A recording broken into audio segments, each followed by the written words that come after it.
পরিপূর্ণ জীবন ব্যবস্থার নাম হচ্ছে ইসলাম।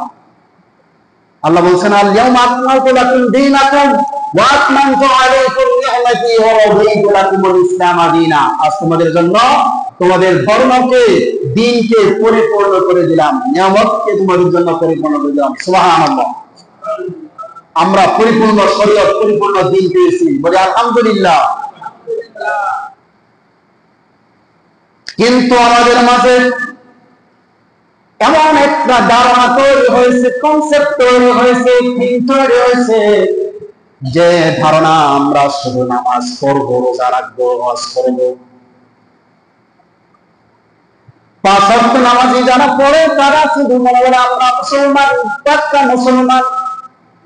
যারা হজ করে, ওই হজ আয়েশা হাজি নিজেদেরকে দাবি করে, হাজি বলে, এটাই তারা নিজেদেরকে পড়ে আমরা প্রকৃত মুসলমান হয়ে গেছি। রমজান মাসে রোজা রাখা, এই কতগুলো ধর্মীয় অনুষ্ঠানকে আমরা সীমাবদ্ধ করেছি, ইসলামকে একটা গণ্ডির ভিতরে আমরা আবদ্ধ করে ফেলেছি, জেলের ভিতরে বন্দী করে ফেলেছি। মসজিদ, মাদ্রাসার ভিতরে, খানকার ভিতরে ইসলামকে আমরা সীমাবদ্ধ করে ফেলেছি।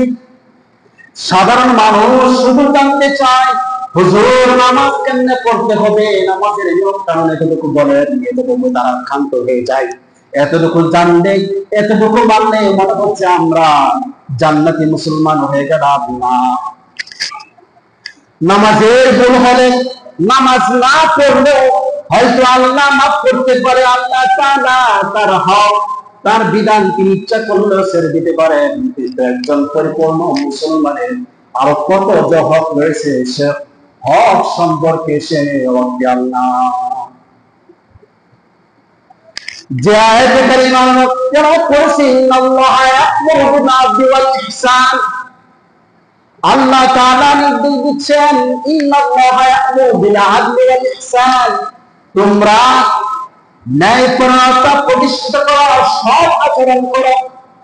ন্যায়পরায়ণতা আজকে আমাদের মাঝে নাই। শুধু আমরা নামাজ রোজার প্রতিটার মধ্যে ইসলামকে আমরা সীমাবদ্ধ করে ফেলেছি। এই জন্য আমাদের ভিতরে এই গুণ আর কোয়ালিটি গুলো আমাদের ভিতরে নাই। কেন নাই? দেখবেন মসজিদের ভিতরে একটা কথা নিয়ে, স্বাভাবিক একটা বিষয় নিয়ে এক মুসল্লির দিকে তেড়ে যায়, মারামারি করে, হানাহানি করে, কাটাকাটি করে। 1 বছর হবে না, গত রমজানের মধ্যে এক মসজিদের ভিতরে এক মুসল্লিকে হত্যা করে ফেলেছে। গত সপ্তাহে বাইতুল মুকাররম মসজিদের ভিতরে মারামারি হয়েছে। ইনসাফ, সদাচরণ নাই, কোরআনটা আমাদের নামাজ থেকে ওদাও হয়ে গেছে। এই বিষয়টা আমরা জানি না, এর ব্যাখ্যা বিশ্লেষণ অনেক ব্যাপক। ন্যায়পরায়ণতা কি, এর ব্যাপকতা রয়েছে। সদাচরণ, উত্তম আচরণ, এই বিষয়টা আমরা কিন্তু আমাদের ইয়ার ভিতরে নিয়ে আসি না। আমরা শুধু এতটুকু বলি যে আমরা নামাজ পড়তেছি, সিয়াম পালন করতেছি, হজ আদায় করতেছি। যাকাতের কথা কেন বললাম না? যাকাত কেন বলছি না? কারণ আমরা সঠিকভাবে যাকাত দেই না, যাকাত আদায় করি না। যাকাত ভিত্তিক অর্থনৈতিক ব্যবস্থা আমরা প্রতিষ্ঠিত করি না। আমরা এখন পুঁজিবাদী অর্থনৈতিক ব্যবস্থা, বস্তুবাদী অর্থনৈতিক ব্যবস্থাকে আমরা লালন করি। সুদ ভিত্তিক অর্থনৈতিক ব্যবস্থা বাংলাদেশে প্রতিষ্ঠিত। এই ইসরায়েল ইহুদিবাদী যে তাদের ইরান, তারা পুরা বিশ্বকে এই সুদ ভিত্তিক অর্থনৈতিক ব্যবস্থা তারা চালু করেছে, সেটাকে আমরা গ্রহণ করেছি, সেটাই প্রতিষ্ঠিত। এটাকে দুর্বৃত্ত করে, এরা এটা মূলোৎপাটন করে ইসলামিক অর্থনীতিতে ব্যবস্থা করতে হবে, এটা আমরা আমাদের ধারণার আসে না। আমরা মনে করি যে না, নামাজ পড়লাম, রোজা রাখলাম, ইসলাম আমরা পালন করেছি, আমরা প্রকৃত মুসলমান হয়ে গেছি। চিন্তা করে দেখুন, যে ইসলামের ভিতরে বাথরুম, একজন মুসলমান বাথরুমে কিভাবে করবে, বাথরুমে কিভাবে যাবে, সেখানে যদি নিয়ম কানুন থাকতে পারে, সেখানেও যদি আইন কানুন থাকতে পারে, বাথরুমে কিভাবে ঢুকবে, প্রথমে বাম পা দিবেন এবং দোয়া করতে হবে না? ডান পা দিয়ে আবার বের হবে, ডান পা দিয়ে এখানে এখানে রাসূলুল্লাহর বিধান আছে, এখানে সিস্টেম আছে, নিয়ম পদ্ধতি আছে। একটা বাথরুম একজন মানুষ বাথরুম করবে, যে জায়গায় নিয়ম কারণ আছে সেই জায়গায় মানুষ অর্থনীতির ব্যবস্থা কেউ থাকবে, সেটাকে ইসলাম দেয় না, দিছে। এবার চিন্তা করেন, আমরা তো বলি যে হুজুর আপনারা শুধু নামাজ রোজা ওয়াজ করবেন, আপনারা শুধু মানুষকে ভালো কথা বুঝাইবেন।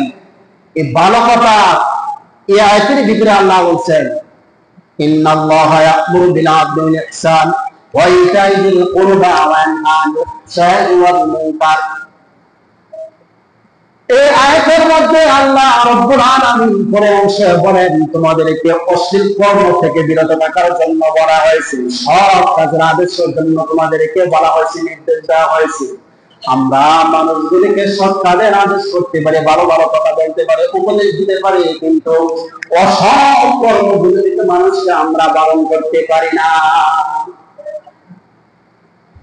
যে বিধান, যে ধর্ম আমাকে মসজিদের ভিতরে ঢোকার জন্য বিধিবিধান দিয়েছে, যে ধর্ম আমাকে বাথরুমে যাওয়ার জন্য নিয়ম কারণ বিধিবিধান দিয়েছে, যে ধর্ম আমাকে রাত্রে শোয়ার পূর্বে আমি কিভাবে শৈব সে বিধিবিধান আমাকে দিয়েছে, নিয়ম কারণ দিয়েছে, যে ধর্ম আমি কিভাবে বিবাহ করবো সেই বিধিবিধান দিয়েছে, এই ধর্ম আমাকে আপনি আমার সাথে কিভাবে কথা বলবো সেটা আল্লাহ রব্বুল আলামিন সে নিয়ম কারণ দিয়েছে, যে ধর্ম আমাকে একজন মানুষের ব্যাপারে কিভাবে আপনি প্রবেশ করাবেন, ঢুকবেন, এটার নিয়ম কারণ আল্লাহ তাআলা দিয়েছেন।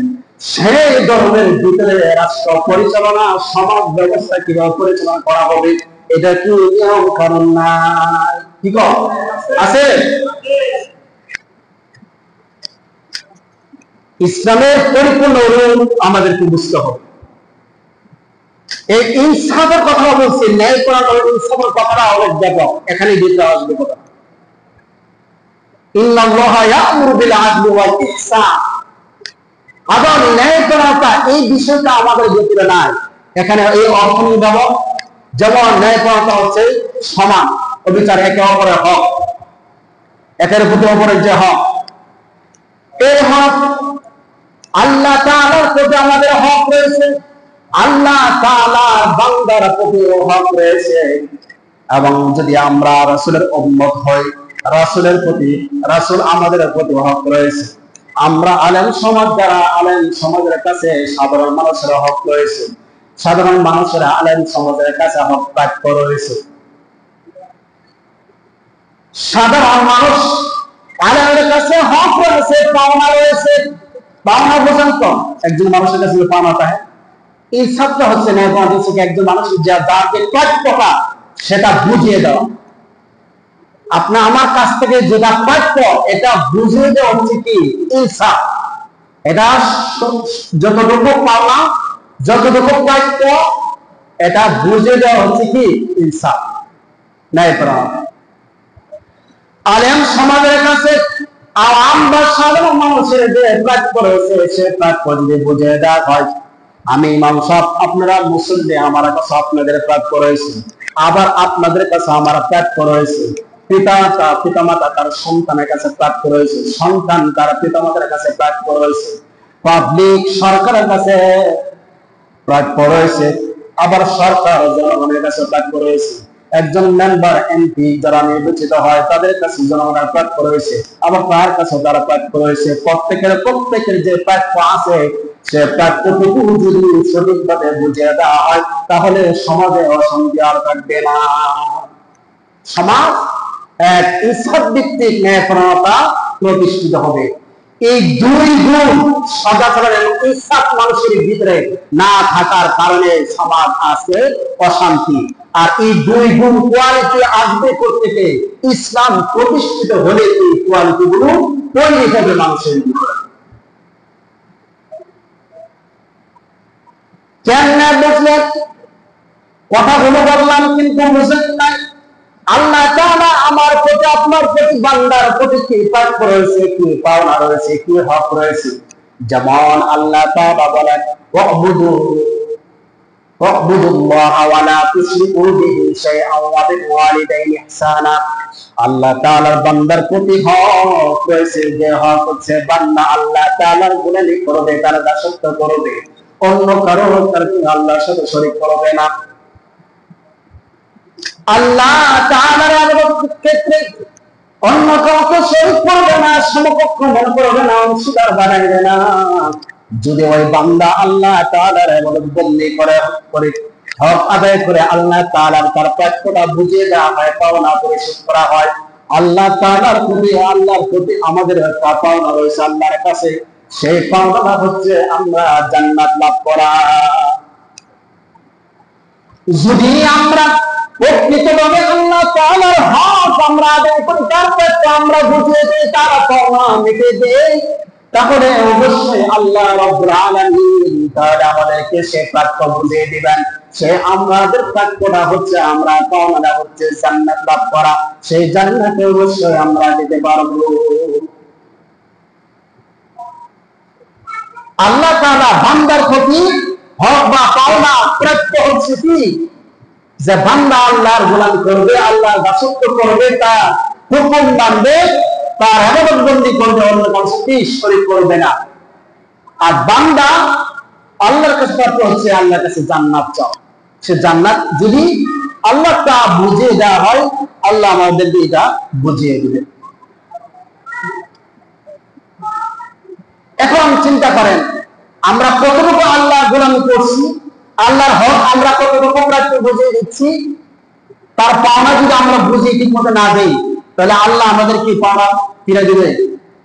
আমরা পাবো? আশা করতে পারি? সন্তানের প্রতি বাবা মার হক রয়েছে, পাওনা রয়েছে, প্রাপ্য রয়েছে। সন্তান তারা বাবাকে শ্রদ্ধা করবে, সম্মান করবে, বৃদ্ধ হলে তাদের সেবা শুশ্রূষা করবে, তাদের ভরণ পোষণের ব্যবস্থা করবে, তাদেরকে খাওয়াবে, তাদের খেদমত করবে। আবার সন্তান তখন পিতা মাতার কাছ থেকেও তারা প্রাপ্য পাওনা আছে। সন্তানকে সুসন্তান হিসেবে করা, তাকে দ্বীনের শিক্ষা দান করা, একজন প্রকৃত মানুষ হিসেবে তাদেরকে গড়ে তোলার দায়িত্ব হচ্ছে পিতা মাতা।